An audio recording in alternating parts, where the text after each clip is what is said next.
Getum við staðið öll á fætur? Bara stutta stund.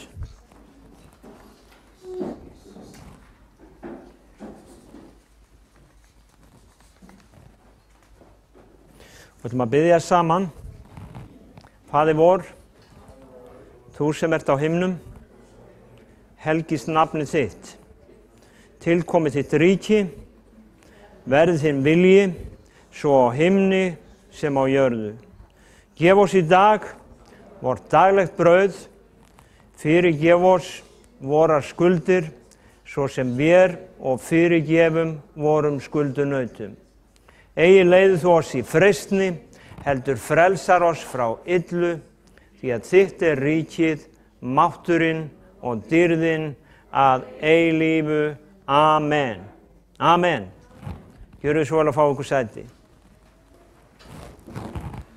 Ég alltaf hræddur við að ruglast í þessari bæn og fara ekki rétt með hana, en ég get glatt ykkur með því að hún hefur samt alveg fullkomið gildi þó að röðin sé ekki rétt.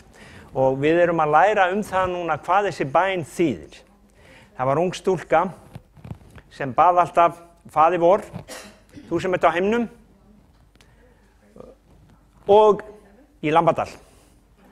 Gef oss í dag og daglegt brauð og sultu. Þannig að það bæn sem kemur frá hjartanu.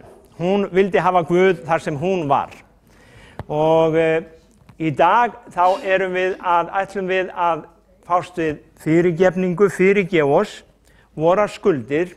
Það 12. versið, fyrirgef oss vorar skuldir, og svo kemur svo sem við og fyrirgefum vorum skuldunautum. Þetta hangir saman. Fyrirgef oss Faðir vorar skuldir, svo sem við og fyrirgefum vorum skuldunautum. Þannig að ef þú ætlar að biðja hann, þá verður þú að vera tilbúin að fyrirgefa líka. C.S. Lewis, hann sagði, öllum finnst fyrirgefning fín hugmynd, þangað til þeir þurfa að fyrirgefa eitthvað. Og það oft þannig, okkur finnst allir aðrir geta fyrirgefið nema við.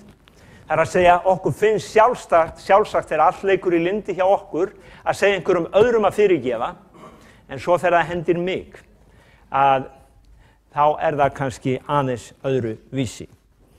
En mig langar að segja ykkur hérna nokkra sögur, og ein svona, svo fyrsta svolítið svona, hún svona andhverfa.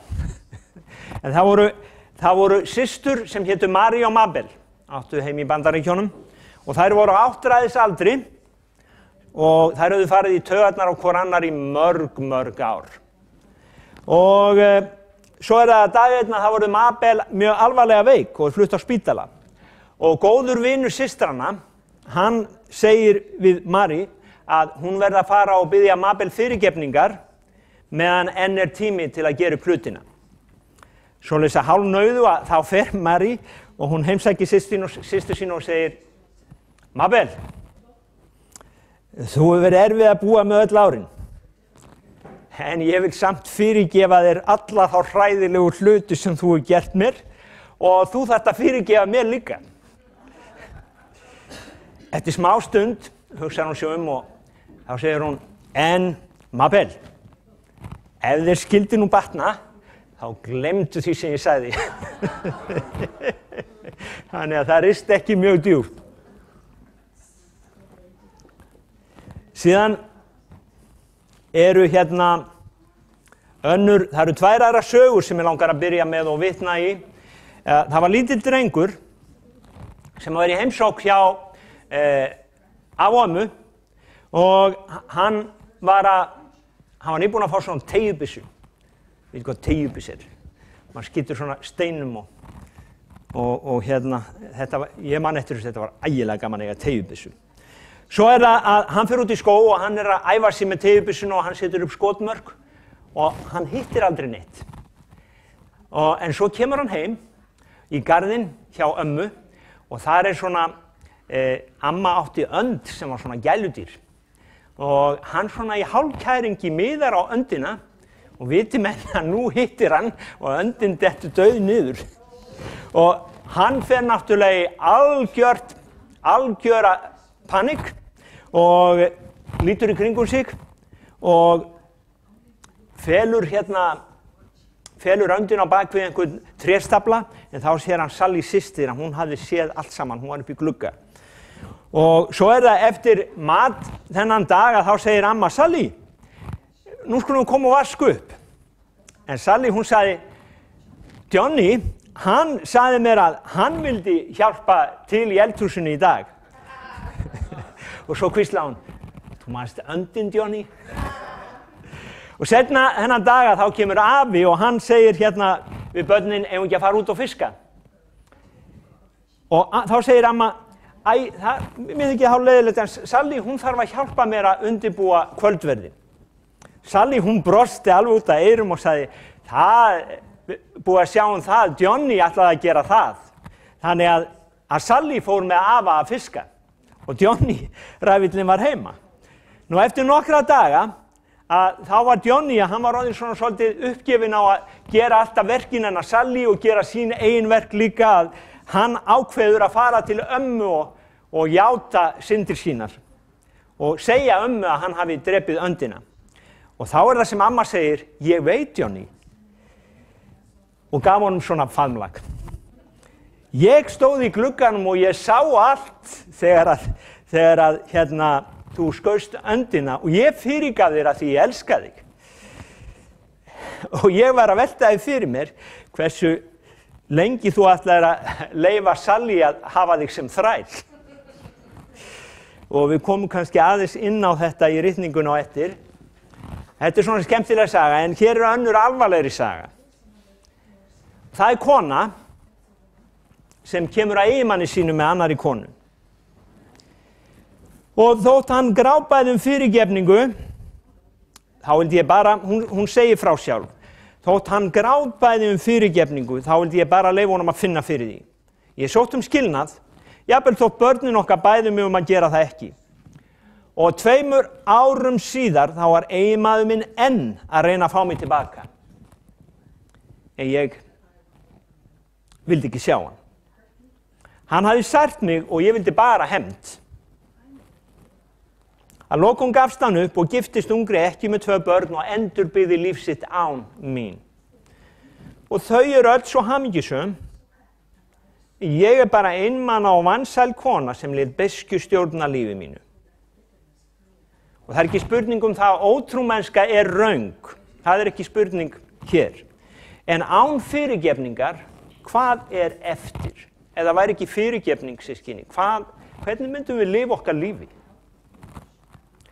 En á ákveðnum punkti þá hættir reiði að vera heilbrigð tilfinning og getur orðið drifkrafturinn svo að þetta verður eins og eiturlyf og þú þarf stærri og stærri skammta.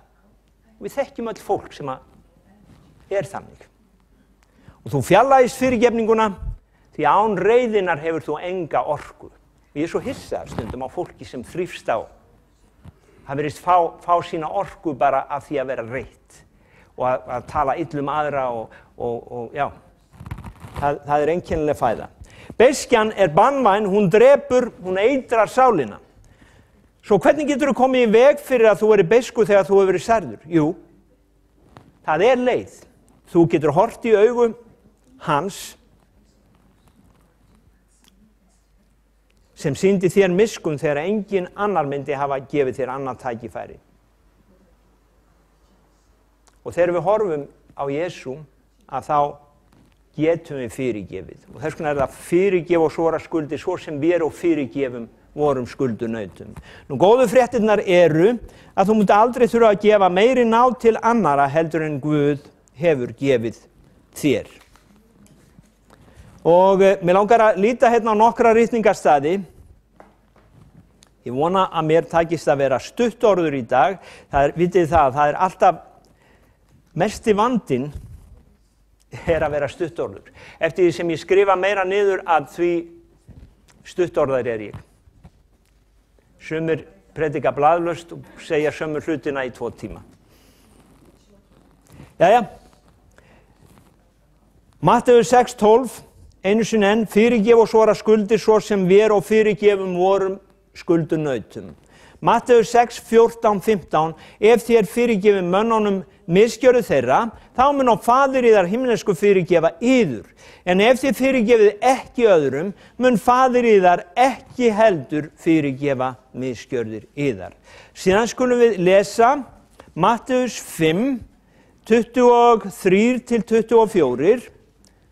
Þar segir, sértu því að færa fórn þín á altarið og minnist þess þar að bróðir þinn hefur eitthvað á móti þér, þá skaltu skilja gjöf þína eftir fyrir framan altarið, fara fyrst og sættast við bróður þinn, koma síðan og færa fórn þína. Og þetta er þessi ritning segir okkur að ef að við ætlum að þessi mynd að færa fórn á altarið, það þýðir að við, fyrir þá þýddi að þeir voru að fórna til Guðs. Og ef að við ætlum, leksían fyrir okkur, ef við ætlum að þjóna Guði, ef við ætlum að gefa Guði okkar eitthvað, jafnvel líf okkar, þá segir hann, það er meira virði fyrir mig að þú sért sáttur við bróðin heldur en að þú gerir þetta fyrir mig eða þetta fyrir mig. Það er mér einskis virði að þú sért að þjóna mér og sért ósáttur og viljir ekki sættast við bróður þinn. Og þannig að þetta er mikið mál. Í Rómverjabréfinu segir að við höfum að hafa frið við alla menn að svo miklu leyti sem okkur er það unnt. Við getum ekki sæst við þá sem vilja ekki sættast við okkur, við getum það ekki, en við getum beðið fyrir þeim og við getum blessað þá, við getum leyst þá frá okkar hendi. Nú, spurningin er hvað á ég að fyrirgefa, sumir segja það er ekki hægt að fyrirgefa allt, en ég hugsaði þetta, hvað á ég að fyrirgefa? Hvað get ég fyrirgefið þér, Kris, og hvað get ég ekki fyrirgefið þér? Ég vil fyrirgefa þér allt sem Guð fyrirgefur mér. Já. Allt sem Guð vill fyrirgefa mér, vil ég fyrirgefa þér. Fyrirgefa og svara skuldir, svo sem við og fyrirgefum vorum skuldunautum. Ef að þú vilt að Guð fyrirgefið þér, verður þá tilbúin að fyrirgefa öðrum það sem hann hefur fyrirgefið þér.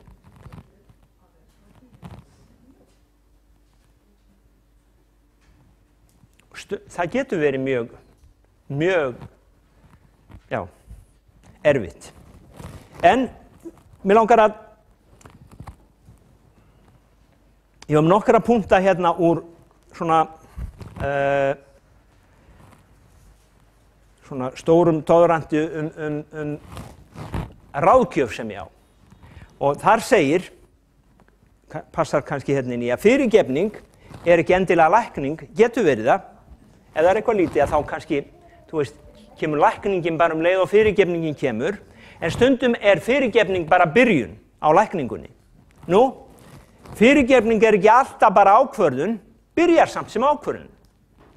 En þar sem einhver hefur verið mikið særður, þá er fyrirgefning oft ferli, oft sársaukafullt ferli sem getur tekið tíma. En það byrjar með því og ákveður að fyrirgefa, en síðan fer það af stað. Nú, margir eru óttaslegnir við fyrirgefningu, segi hér, og með því að fyrirgefa erum við ekki að segja að brotið hafi verið í lagi, alls ekki. Fyrirgefning er ekki heldur að opna fyrir því að við séum áfram órétti beitt, alls ekki. Fyrirgefning leysir ekki hinn brotlega undan ábyrgð. Til dæmis misnotkun, þú fyrirgefur, en yfirleitt þarf maðurinn eða hinn seki að taka út sinn dóm. En samt er betra ef að maður þiggur fyrirgefningu á þann hátt að vera frjáls í fangelsi heldur en að vera með óhreina samvisku, vegna þess að við erum frjáls þegar samvisku okkar er leyst, hvort sem við erum innan múra eða utan múra. Þannig að fyrirgefning leysir ekki hinn brotlega undan ábyrgð, en við leysum hann, við fyrirgefum. Nú, vald yfir öðrum, stundum er það þannig að við upplifum að svo lengi sem við fyrirgefum ekki og höldum í reiðina, þá höfum við vald yfir þeim sem hefur brotið gegn okkur. Og sumir eins og þessi kona sem vildi ekki fyrirgefa, hún vildi láta hann finna fyrir því. Og stundum erum við þannig að við svona misnotum aðstöð okkar gegn þeim sem hefur brotið gegn okkur þegar hann biður fyrirgefningu, að við neitum að fyrirgefa Og við upplifum að svo lengi sem við fyrirgefum ekki og höldum í reiðina, þá höfum við vald yfir þeim sem hefur brotið gegn okkur og á þann hátt getum við varið okkur. Við erum öll í vörn. Og eini gallinn við þetta er að þetta passar ekki við Guðs orð, svo sem við og fyrirgefum vorum skuldunautum. Þannig að mér þóttu þetta vera svona góðir punktar inn í þennan lestur í dag. Nú, hvað á ég að fyrirgefa? Ég á að fyrirgefa allt sem Guð vill eða allt sem ég vil að Guð fyrirgefi mér. Og í Matteus 7:12 segir að allt sem þér vilja aðrir menn gjöri yður, það skulu þér og þeim gjöra. Allt sem þér vilja aðrir menn gjöri yður, það skulu þér og þeim gjöra. Nú, Pétur, hann spurði einu sinni Jesú, hvað á ég að fyrirgefa oft? Jesú sagði, hann spurði 7 sinnum, ekki 7, heldur 70 sinnum 7, og einhver setti þetta upp sem að þetta væri fyrir daginn, og þá lítur það þannig út að það er 490 sinnum á dag, 30 sinnum á klukkustund, 1 sinn á 2 mínútna fresti. Þannig að svo oft áttu að fyrirgefa. Nú, af hverju þarf ég að fyrirgefa? Og af því sem við höfum sagt að þá er greinilegt að ef við fyrirgefum ekki, þá hindrar það samfélag okkar við Guð. Það hindrar samfélag okkar við Guð. Ég sagði ykkur frá því að þegar ég var út í stundum, það eru margir hluti sem að taka gleðina frá okkur og hindra samfélag okkar við Guð. Ég var að segja honum Chris frá því í gær, það rifjaðist upp fyrir mér að við vorum að bóka okkur á hótel út í Orlando og ég svona var ekki alveg ánægður með konuna sem var að innrita okkur. Hún var vísvitandi að ljúga okkur og var að láta okkur skrifa undir að fara á kynningu og sagði okkur að þetta væri engin kynning. Svoleiðis að ég sagði, af hverju segir ekki bara sannleikann eins og að þetta er bara hardcore sölu kynning. Hafðu það. Og ég sagði þetta í þessum tón. Og svo förum við og ég fer upp á herbyggi og ég vissi það að gleði mín var farin. Þannig að ég hugsaði, ég vil ekki, annarkvort ger ég eitthvað í þessu eða fríi mitt er ónýtt. Ég vil vera gladur í þessu fríi, til þess þegar maður er í frí að vera gladur. Og þannig að ég bara vissi það bara eitt í málunu, ég fer niður í lobbyið eftir og segi fyrirgefðu, og það var maður þarna sem stóð fyrir fram og ég aðeins segi eitt orð við þig, fyrirgefðu mér hvernig ég kom fram við þig áðan, ég var rangur. Nei, þetta var allt í lagi, sagði hann.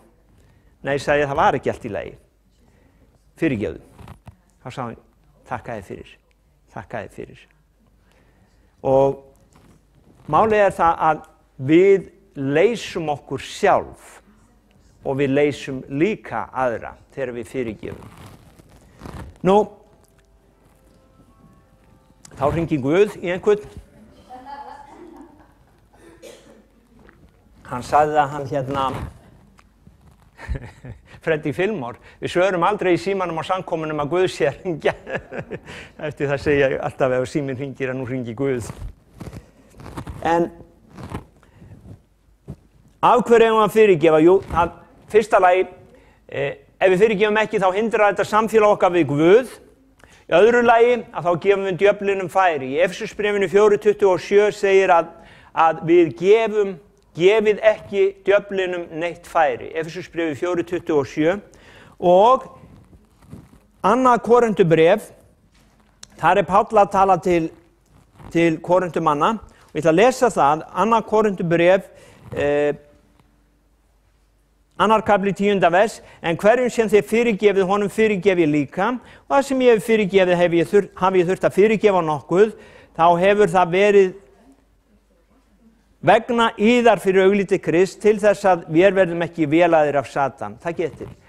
Til þess að við verðum ekki vélaðir af Satan. Hugsið ykkur. Að Satan getur komið inn bara og vélað okkur. Því ekki er oss ókunnugt vélráð hans. Og sagan af Johnny var gott dæmi það hvernig Sally systir hans vélaði hann af því að hann bað ekki fyrirgefningar. Og það þannig sem Satan vinnur. Og svo það í þriðja lagi vegna heilsuðinnar að Orðskviðni 17:22 segja að dapurt geð skrælir beinin. Og ég var að lesa heilmikið það hvernig þetta virkar allt saman. Beinmergurinn, hann gefur svona, fyrst það rauðu blóðkornin sem líkaminn fæðir, framleiðir, ákveðin ákveðin helling á klukkutíman eða hvað það og það fer í beinmergin og beinmergurinn heldur beinunum smurðum og þau sem sagt en ef þessi virkni minnkar að þá þorna beinin og verða brothætt og það sem hann segir hérna dapurt geð skrælir beinin og beiskja og dapurt geð að það ekkert betur en það til þess að þurrka beinin og það hægir á þessu, það hefur áhrif á líkamsstarfsemina. Menn hafa fundið það út að það hefur áhrif á þessa starfsemi og þess vegna svo gott fyrir okkur að vera fljót til að fyrirgefa. Nú Orðskviðni 3, 7-8, þeir hafa andstæðuna við þetta. Þar segir Orðskviðni 17:22 var það sem dapurt geð skræli beinin, en Orðskviðni 3, 7-8, þar segir þú skalt ekki þykjast vitur, óttast drottinn og forðast illt. Það mun vera heilnæmt fyrir líkama þinn og hressandi fyrir bein þín. Og það ekkert verra heldur en hroki og stærilæti og þetta svona, know it all attitude þegar kemur að þessum hlutum, að hann varar okkur við og segir, þú skalt ekki þykjast hafa það allt, heldur vertu auðmjúkur, treystu drottni af öllu hjarta. Óttast drottinn, forðast illt, treystu drottni af öllu hjarta, það hér á undan. Óttast drottinn og forðast illt. Þannig að vegna líkama okkar að þá heilsusamlegt að fyrirgefa. Í fjórða lagi, og það kannski tengt, að Hebreabréfi 12:15 segir að við að gæta þess að ekki komi upp beiskjurót sem margir kunni að sörgast af. Við eigum að, kannski lesa það Hebreabréfi 12:15. Hebreabréfið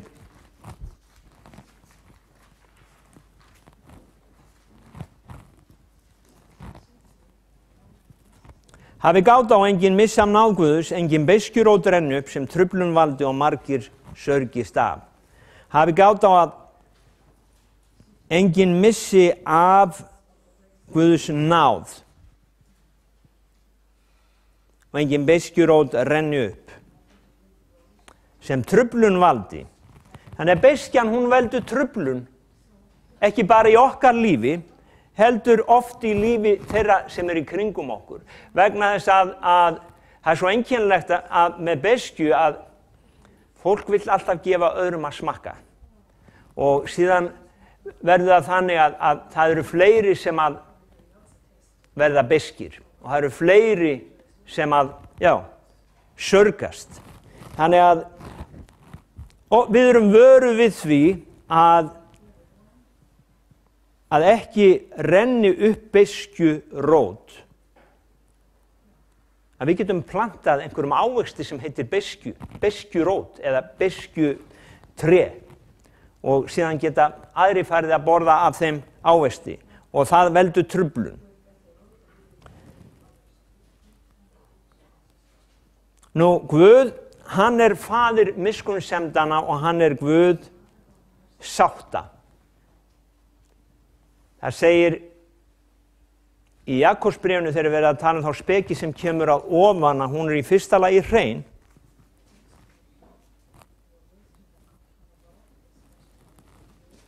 Svo speki sem að ofan í Jakobsbréfi 3:17, hún í fyrsta lagi hrein, því næst friðsöm. ljúfleg, sáttgjörn. Þannig að Guð, hann faðir miskunnsemi og friðarins, hann Guð friðarins, segir á einu stað, að það hefur svo oft talað til mín í gegnum árin að þegar fólk ætlar að semja frið með valdi, hann kemur og segir, ég skal þú átt að gera það sem rétt og þá friður og þá allt í lagi bara ef að þú gerir það sem rétt en það virkar ekki þannig. Guð, hann Guð friðarins, hann kemur með friði, hann kemur með miskunnsemi, hann kemur með kærleika og þegar þú finnur frið, þá viltu sættast. Þá viltu. Ég meina, þegar kemur einhver sem elskar okkur, umvefur okkur, þá viljum við sættast við hann. Það bara þannig. En Satan, hann faðir ófyrirgefningarinnar. Og ófyrirgefning fæðir og elur illt af sér.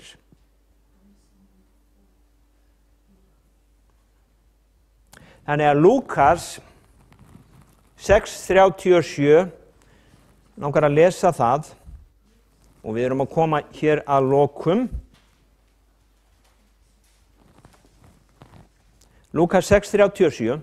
Dæmið ekki og þér munu eigi dæmdi verða, sakfellið eigi og þér munu eigi sakfelldi verða, sýknið og þér munu sýknaðir verða.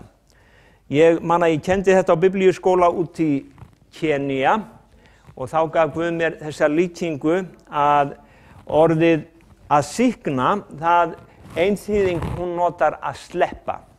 Vegna þess að þegar að við fyrirgefum einhverjum ekki, eins og ef að ég neita að fyrirgefa honum Bergsteini, að þá ég að halda í hann.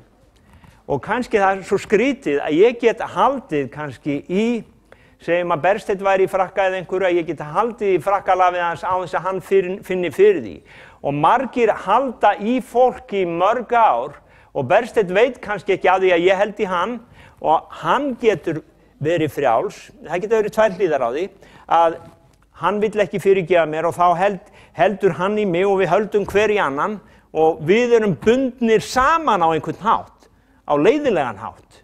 En leið og hann fyrirgefur mér að þá losnar takið og á sama hátt að sjáðu til að ef ég ekki fús að fyrirgefa einhverju sem gerði eitthvað á minn hluta og hann kannski veit ekki af því að þá ég bundin við hann, ég að halda í hann án þess að hann vita að því og það alveg skelfilega hallærislegt. Það er púkó. Það hérna að vera að halda í einhvern sem ekki veit að hann hefur gert eitthvað á minn hluta og ég hef stundum lent í því að særa fólk og ég vissi það ekki en fólk hefur sagt mér það eftir á. Og það er svo gott að fyrirgefa vegna þess að þá sleppum við. Og orðið segir að við eigum að sleppa, ef að við sleppum að þá erum við frjáls. Og það einn punktur hérna að lokum og það í sambandi við fyrirgefningu og ég ætla að lesa hérna frá 1. Tímóteusarbréfi. 1. kafla og 12. vers.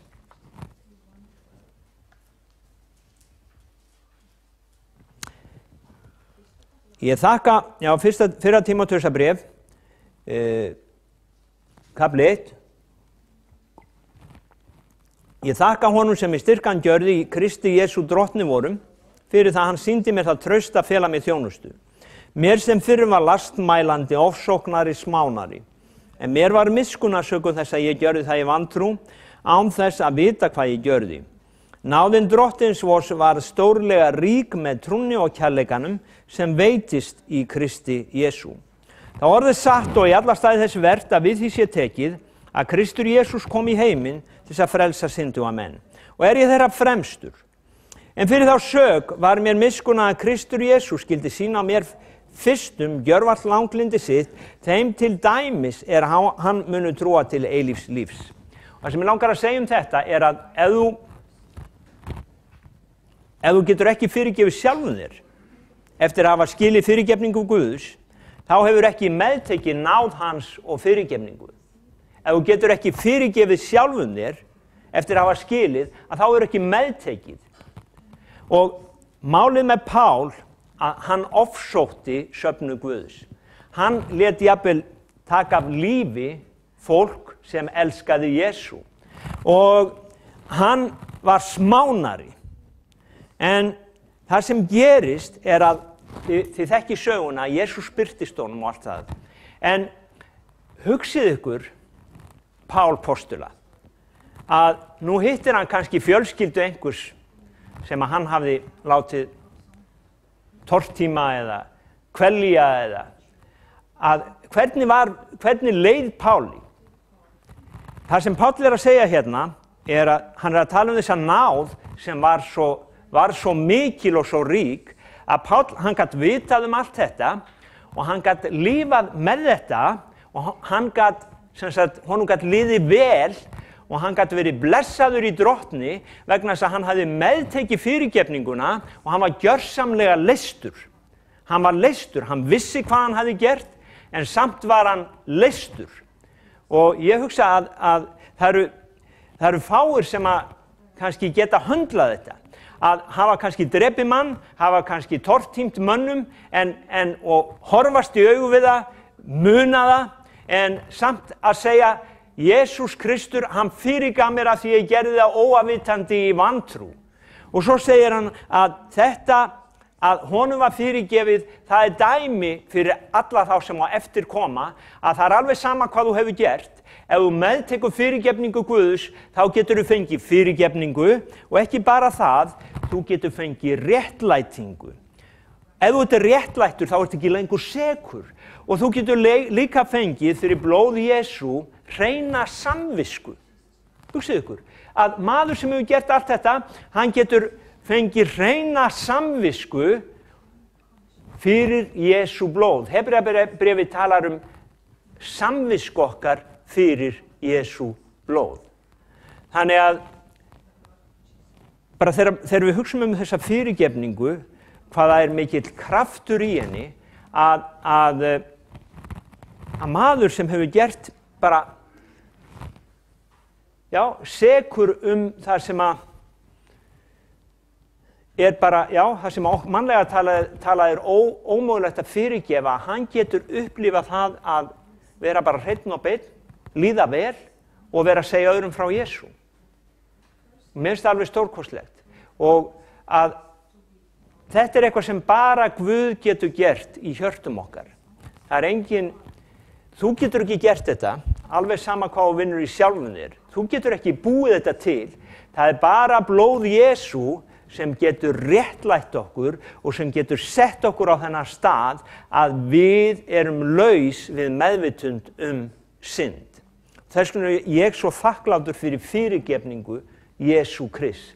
Hann fyrirgaf mér og hann ennþá að fyrirgefa mér og sem sagt blóð hans, ef einhver syngar, þá á ég árnaðamann hjá föðurnum Jesúm Krist hinn réttláta. Amen. Og ég bara svo þakklátur fyrir það og ég þakkaði bara Faðir fyrir kraftin í fyrirgefningunni, kraftin sem að leysar og sýknar fólk frá sekt, sem sýknar okkur af syndum okkar og Faðir, ég bið að opna það fyrir okkur í dag að við getum leyst aðra, við getum Drottinn réttlætt aðra, við getum leyft þinni náð og þínum blóði að komast að í okkar lífi og Drottinn minn og Guð minn, þú gafst okkur nýja byrjun, við getum gefið hvert öðru nýja byrjun og Guð og ég biði Faðir að snerta við okkur í dag, Drottinn geð okkur náð að skilja Drottinn kraftin í blóðinu þínu, hreinsuna kraftin og Guð, geð okkur náð að meðtaka þína fyrirgefningu, meðtaka það sem þú hefur gert fyrir okkur. Í Jesú blessaða góða nafni. Amen. Amen. Amen. Við ætlum núna að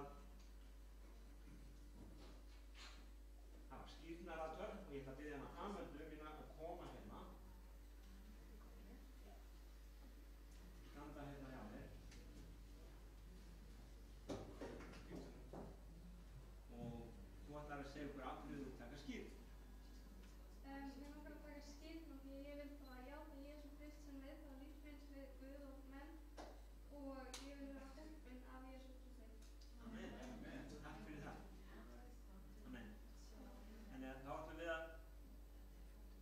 þú út í galan? Nei, ég veist það. Þannig að við ætlum að fara og Kristján að koma hérna.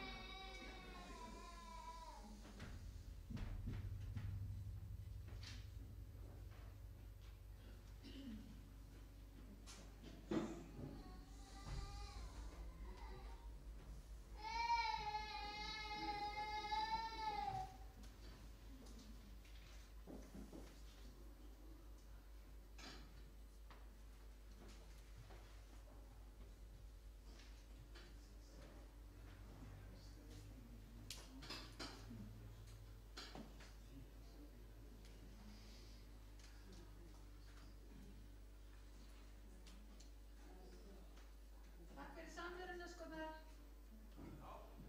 God bless ykkur. Takk fyrir. God bless. Já, skal. God bless.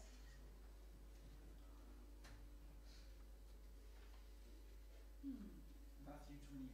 Matteus 28. And I'm just going to read verses 18 to 20. Langar bara að lesa versin 18 til 20. All authority in heaven and earth has been given to us. Therefore, go and make disciples of all nations, baptizing them in the name of the Father and of the Son and of the Holy Spirit, and teaching them to obey everything I have commanded you. And surely I am with you always until the end of the age. Allt vald er mér gefið á himni og jörðu, sagði Jesús. Farið því og gjörið alla þjóðir að lærisveinum, skýrið þá í nafni Föður, Sonar og Heilags Anda. Og kenni þeim að halda allt það sem ég hef boðið yður, sjá ég er með yður alla daga allt til enda veraldarinnar. Amen. One of the wonderful things about all the privileges of being able to come to a baptism Eitt af þeim forréttindum að geta komið og verið viðstaddur skírð is that baptism is actually a very, very private moment. er að vegna þess að skírn er mjög, hvað maður segja, þetta er svona Personal. já, það er svo persónulegt, það er svo mikið einkamál. I mean, a person has made a decision to follow Jesus with their life. Manneski hefur ákveðið að fylgja Jesú og gefa honum líf sitt. They've accepted themselves as a sinner before a holy and righteous God. Þau hefur meðtekið sjálfa sig sem að syndara frammi fyrir And they want to take that other step. og þeir vilju að taka næsta skref. And so I always think it's a wonderful, courageous thing Svo mér finnst þetta mjög djarfur hlutur to see somebody go into the water. að horfa á einhvern fara niður í vatni. Because the picture for us as Christians Vegna þess að myndin sem við höfum sem kristi fólk is to die to self að deyja sjálfum okkur and to raise up with Christ og in our rísa life. upp með Krist í lífi okkar. Amen? Amen. So we take this very personal, wonderful moment Svo við tökum þessa prívat, enga, persónulegu and we make it public stund og við gerum hana opinbera and we share it with everybody og við deilum henni með öllum öðrum.